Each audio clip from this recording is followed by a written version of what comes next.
One bright afternoon, a man was strolling along a California beach, enjoying the salty breeze, when his foot struck something half buried in the sand.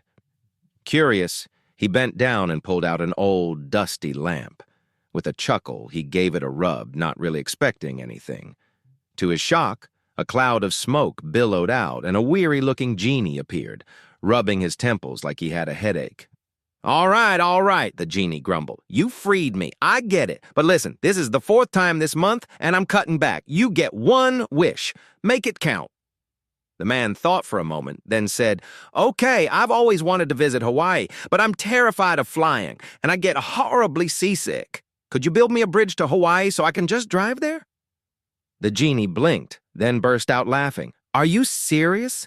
Do you have any idea how impossible that is? The logistics alone, supporting pillars stretching miles down to the ocean floor, the sheer amount of steel and concrete. Come on, be reasonable, pick something else. The man sighed and thought deeply. After a long pause, he said, All right, I've been married and divorced 4 times. Every time my wives told me I was insensitive and didn't understand them. So I wish to understand women, to know what they're feeling, why they cry, what they really mean when they say nothing, and how to truly make them happy. The genie stared at him, completely silent. Seconds ticked by. Finally, the genie cleared his throat and said, So, that bridge, 2 lanes or 4? A man was strolling along a quiet beach, enjoying the warm sand beneath his feet, when suddenly, thud! He tripped over something hard and tumbled to the ground. Grumbling, he sat up and brushed the sand off his hands. That's when he noticed a metallic glint beneath the surface. Digging it out, he held up an old, dusty lamp. Huh, he muttered. Might be worth a few bucks at the market. He gave it a casual rub. Whoosh! A thick cloud of blue smoke erupted, swirling into the air. The sky darkened for a moment as the smoke took shape, forming a towering 7-foot-tall genie with glowing eyes and a booming voice. You have awakened me, O master, the genie proclaimed. You may ask for 2 wishes and I shall grant them. The man, still processing what just happened, furrowed his brow. 2? I thought it was usually 3 wishes? The genie gave him a sly smile. Look in your pants. Confused, the man glanced down, then gasped. His jaw dropped. Oh my God, I'm enormous. The genie winked and crossed his arms. Not my first time. One afternoon, a laid-back stoner was wandering along the beach, enjoying the sound of the waves, when his foot caught on something buried in the sand. He stumbled, looked down, and saw an old, dusty lamp. Huh, he muttered, picking it up. Wonder if this thing works. With a casual shrug, he rubbed the lamp. Poof! A thick cloud of smoke billowed out, and in its place stood a towering genie, arms crossed, eyes glowing with ancient wisdom. Mortal, the genie intoned, you have summoned me, and I shall grant you 3 wishes. Choose wisely. The stoner's eyes widened. He took a deep breath, then broke into a lazy grin. All right, he said, for my first wish, let's smoke a joint together. The genie blinked, momentarily thrown off, but being a timeless being, he had seen stranger things. With a snap of his fingers, a perfectly rolled joint appeared. They lit up, passing it back and forth, the ocean breeze mixing with the fragrant smoke. A few peaceful minutes later, the genie exhaled a smooth cloud and asked, And your second wish? The stoner, now even more relaxed, chuckled, Dude, let's smoke another one. The genie gave a slow nod. Another joint materialized, and they repeated the ritual. Slow drags, long exhales, pure bliss. Eventually, the genie stretched his arms. All right, mortal, your 3rd and final wish? The stoner, eyes half-lidded, thought for a moment before breaking into a lazy grin. Okay, for my 3rd wish, let's smoke one more. The genie sighed, but couldn't help smirking. With a snap, another joint appeared, and once again they indulged, sinking further into the warm, hazy evening. As the last ember faded, the genie gave a satisfied nod and disappeared back into the lamp. A minute passed, then, poof! The genie reappeared, this time holding a tray piled high with chicken nuggets. He raised an eyebrow at the stoner and asked, So, what's your 4th wish? During their break, Two factory workers were leaning against the machinery, sipping their coffee. The woman smirked and nudged her coworker. "I bet I can get the boss to give me the day off," she said. The man raised an eyebrow. "Oh, yeah? And how are you going to pull that off?" She grinned mischievously. "Just watch." Without another word, she climbed onto a nearby table, reached up, and hung upside down from the ceiling like a bat. A few moments later, the boss walked in, stopped in his tracks, and stared at her, utterly baffled. "What the hell are you doing?" he demanded. "I'm a light bulb," she declared proudly. The boss rubbed his temples, sighing. "Okay, you've been working way too hard. I think you're losing it. Take the rest of the day off and go home." The woman climbed down, gave her coworker a wink, and strolled out of the factory. As soon as she was gone, the man turned to leave as well. "Hey!" the boss barked. "And where do you think you're going?" The man shrugged. "Home." "Why?" the boss asked, exasperated. The man gestured toward the ceiling and deadpanned, "I can't work in the dark." The boss frowned as he checked the attendance sheet. One of his most valued employees hadn't shown up for work, and worse, hadn't even called in. With an urgent issue needing resolution, he picked up the phone and dialed the employee's home. After a few rings, a small voice answered in a whisper. "Hello?"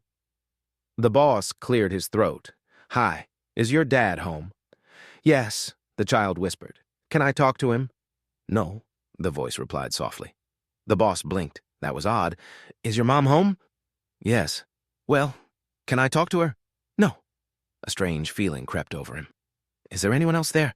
"Yes," the child whispered. "A policeman?" The boss sat up straighter in his chair. "A policeman? Can I speak with him?" "No," the child whispered. "He's busy." The boss's concern deepened.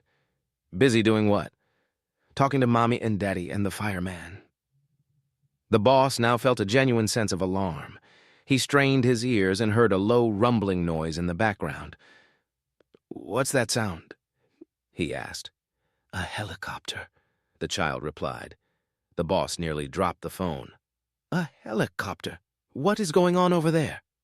There was a moment of silence. Then, with a muffled giggle, the child whispered, "They're looking for me." One afternoon, an employee knocked on his boss's office door and stepped inside. "Excuse me, sir, may I speak with you for a moment?" The boss leaned back in his chair and gestured for him to sit. "Of course, what's on your mind?" The employee took a deep breath. "Well, sir, as you know, I've been with this prestigious company for over 10 years. The boss nodded. "Yes, I know. You've been a dedicated worker. What can I do for you?" "I'll get straight to the point," the employee said. "I'd like to request a raise. I currently have 4 other companies interested in me, and I wanted to speak with you first before making any decisions." The boss raised an eyebrow. "A raise? I'd love to give you one, but this just isn't the right time. I understand that the economic downturn has affected sales," the employee acknowledged.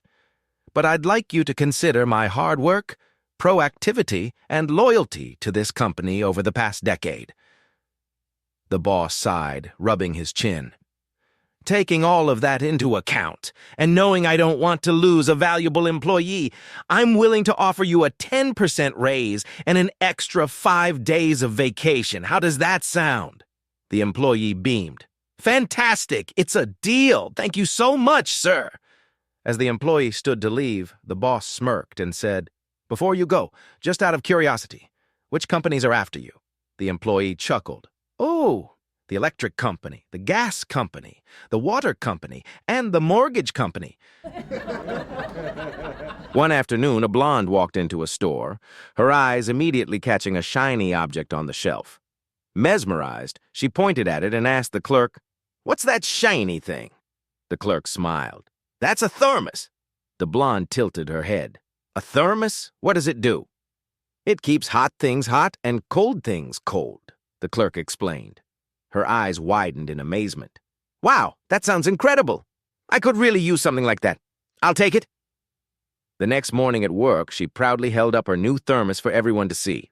"Look at this," she said, beaming. "I just got it yesterday. It's a thermos. It keeps hot things hot and cold things cold." Her boss, intrigued, leaned in and asked, "That's pretty neat. So what do you have inside?" With a triumphant grin, she said, some coffee, and a popsicle. A woman hired a contractor to repaint the interior of her house. As they walked through the second floor, she pointed at each room, describing the colors she wanted. "In this room, I'd like a nice cream color," she said. The contractor nodded, scribbled it down, then casually walked over to the window, opened it, and shouted, "Green side up." The woman blinked, puzzled, but said nothing. In the next room, she said, "For this one, I was thinking of an off-blue shade." Again, the contractor wrote it down, strolled to the window, opened it, and yelled, "Green side up." Now the woman was really confused. Finally, in the third room, she said, "I'd love this one in a soft rose color." For the third time, the contractor jotted it down, opened the window, and bellowed, "Green side up." That was it. She couldn't hold back any longer. "Excuse me," she said, "but why do you keep yelling, 'green side up' every time I pick a color?" The contractor grinned and said, "Oh, I've got a crew of blondes laying turf across the street." Two blondes were cruising down the road, music blasting, windows down, enjoying the ride. Suddenly, the driver noticed the fuel gauge creeping toward empty. "Oh no," she said, pulling into a gas station. "I need to fill up." She hopped out, swiped her card, and started pumping. That's when she realized. The keys were still in the ignition, and the doors were locked. Panicked, she ran inside and asked the attendant, "Do you have a coat hanger? I locked my keys in the car." The attendant handed her a hanger, and she rushed back outside, determined to unlock the door. She twisted and wiggled the wire, trying to hook the lock. After 10 minutes, the attendant stepped outside to check on her. There she was, still struggling with the hanger, twisting it left and right. But what really caught his attention was the second blonde, sitting inside the car, watching closely. "Almost there," the blonde inside called out. "A little more to the left. No, now a little to the right." Tired of all the blonde jokes, a woman decided it was time for a change. She got a complete makeover, cut her hair short, dyed it brunette, and even changed her wardrobe. Feeling like a brand new person, she decided to take a drive through the countryside to enjoy her new identity. As she cruised down a quiet road, she spotted a shepherd tending to a large herd of sheep. Curious, she pulled over and called out to him. "I have a challenge for you," she said with a confident smirk. "If I can guess exactly how many sheep you have, can I take one home?" The shepherd chuckled. "Sure, go ahead." The woman studied the flock carefully, taking her time. Finally, she declared, 382. The shepherd's jaw dropped. "That's exactly right. I can't believe it. A deal's a deal. Go ahead and pick one." Beaming with pride, the woman walked into the herd, carefully chose her prize, and gently lifted it into her car. Just as she was about to drive off, the shepherd called out, grinning, "Hang on a second, now I have a challenge for you." She raised an eyebrow. "Oh, what is it?" "If I can guess your real hair color," he said, "can I have my dog back?" In an effort to test the world's top intelligence agencies, an international committee devised a challenge. Locate a single rabbit hidden deep within a vast, uncharted forest. The contenders, the CIA, Mossad, and the KGB. The CIA entered first. Using their high-tech surveillance satellites, thermal imaging, and an array of informants, they combed through the forest with military precision. Within 24 hours, they emerged, holding a rabbit. "Mission accomplished," they reported. "We located the target through advanced tracking algorithms and extracted it with minimal resistance." The Mossad took a different approach. Instead of relying on technology, they embedded undercover agents among the forest wildlife, bribed a few birds, and coerced a particularly chatty squirrel into giving up valuable intel. After 48 hours, they too returned with a rabbit. "Simple tradecraft," they explained. "We had the rabbit's family turn on him. Then came the KGB. Days passed. 3, 4, 5. Just when the committee started to worry, the Russian agents finally emerged from the forest, dragging behind them a massive, bruised, and terrified bear. The committee members stared in confusion. "That's not a rabbit," one of them said, trying to suppress a chuckle. One of the KGB officers lit a cigarette, took a long drag, and fixed them with an icy glare. "Of course it is," he said. "Ask it yourself." The bear, shaking uncontrollably, looked up and stammered, I'm a rabbit. I swear I'm a rabbit. I'm up. Sarah's parents were thrilled. Their 28-year-old daughter had never brought a boyfriend home before, and tonight was finally the night. Her mother had spent the entire day cooking an extravagant meal, while her father meticulously cleaned the house and even mowed the lawn twice, just to be sure. They both dressed in their finest clothes, eager to meet the man who had won their daughter's heart. At exactly 8 p.m., the doorbell rang. Sarah's parents rushed to the door, excitement bubbling in their chests, but as they opened it, their smiles froze. Standing next to their daughter was a mountain of a man. He was covered in tattoos, his face a roadmap of scars, and he had the kind of build that suggested he had never lost a fight in his life, because no one had been foolish enough to challenge him. He loomed in the doorway like an action movie villain. Sarah's parents exchanged uneasy glances, but did their best to be polite. After some awkward introductions, they pulled Sarah aside into the kitchen. Her mother, whispering frantically, asked, "Sarah, sweetheart, are you absolutely sure about this? He looks like a criminal." Her father, less subtle, muttered, "Are we about to have dinner with a mob enforcer?" Sarah rolled her eyes. "You guys have it all wrong. He's incredibly kind and charitable." Her father crossed his arms. "Oh, really? And what exactly makes you say that?" Sarah smirked. "This month alone, he's already put in 200 hours of community service." Her mother blinked in surprise. "Wait, really?" "Yep," Sarah grinned. "He's a professional boxer." Sister Mary and Sister Agnes were enjoying a peaceful drive through the countryside when their car sputtered, coughed, and rolled to a stop. Out of gas. They sat there for a moment, staring at the empty road ahead. "Well, Sister Mary, what now?" Sister Agnes asked. Before Mary could respond, a large truck rumbled to a stop beside them. A burly trucker leaned out the window. "You ladies need some help?" "Oh, bless you, sir," Sister Mary said. "We've run out of fuel." The trucker nodded. "I can siphon some gas from my tank, but I don't have a container to put it in." Sister Agnes clapped her hands together. "Wait, we have a clean bedpan in the trunk from our hospital visit. Would that work?" The trucker raised an eyebrow, but shrugged. "If it holds liquid, sure." With some effort, he drained a couple of quarts of fuel into the bedpan and handed it over. The nuns thanked him profusely, and he drove off, shaking his head with amusement. Carefully, the sisters positioned the bedpan over the gas tank and began to pour. Just then, a police car pulled up. The officer rolled down his window and watched in silence as two nuns carefully tipped a bedpan of liquid into their car. After a long pause, he chuckled and said, "Sisters, I don't know if that's going to work, but I sure do admire your faith." Julie had just picked up her brand-new car from the dealership, and she couldn't have been happier. The sleek, shiny exterior gleamed under the afternoon sun as she cruised home. But just a few miles from her house, the weather took a nasty turn. Dark clouds rolled in, the wind howled, and before she knew it, bam, bam, bam, a hailstorm pelted her car. By the time she made it home, her once perfect vehicle was covered in dents. Devastated, she called the dealership's service department. "I just bought this car, and now it's all dented from the hail. What do I do?" she asked. The service manager, a notorious prankster, couldn't resist. "Oh, that's an easy fix," he said. "Just wait for the car to cool down, then go to the tailpipe and blow as hard as you can. The air pressure will pop all the dents right out." Julie, desperate for a free solution, hurried outside. She knelt behind the car and started blowing into the tailpipe with all her might. A few minutes later, her two blonde roommates, Ashley and Megan, came outside and stared at her in confusion. Julie, what are you doing?" Ashley asked.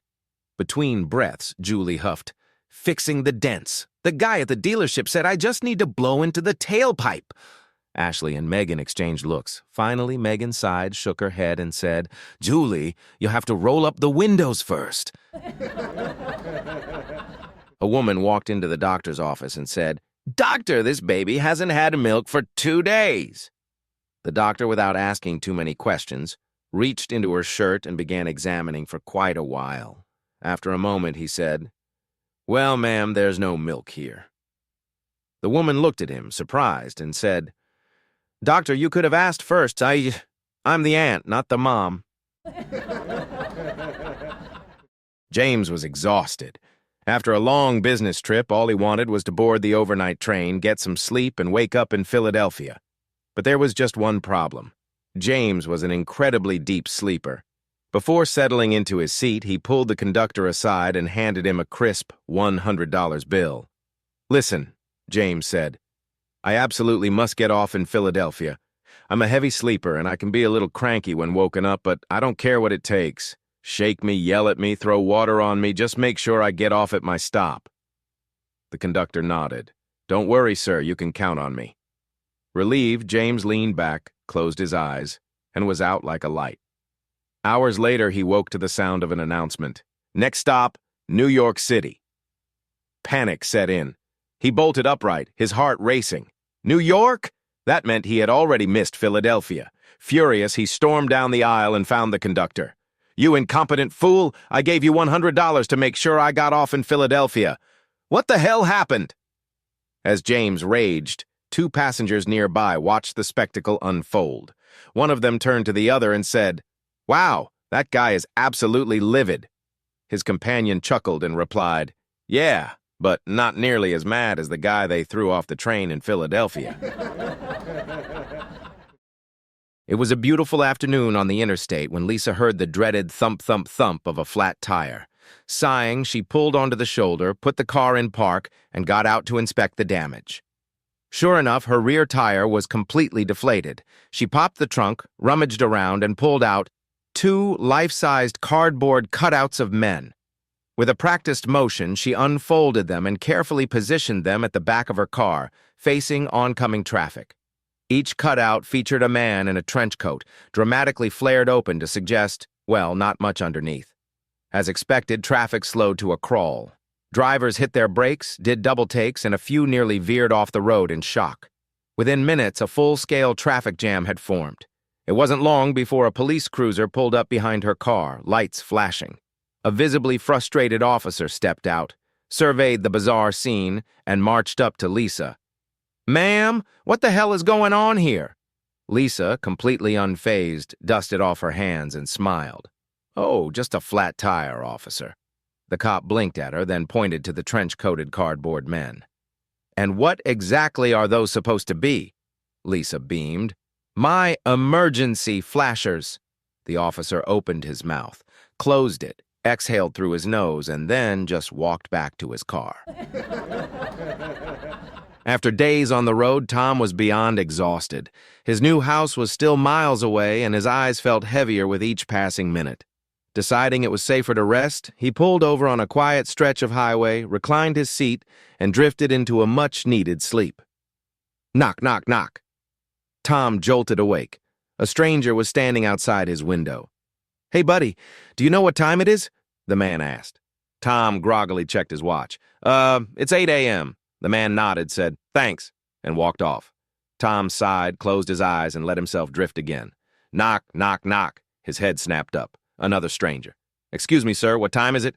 Suppressing a groan, Tom glanced at his watch. "It's 8:05 a.m. Thanks." The man walked away. Tom exhaled sharply, rubbed his temples, and sank back into his seat. "Okay, just sleep. Ignore any more knocks. Knock, knock, knock."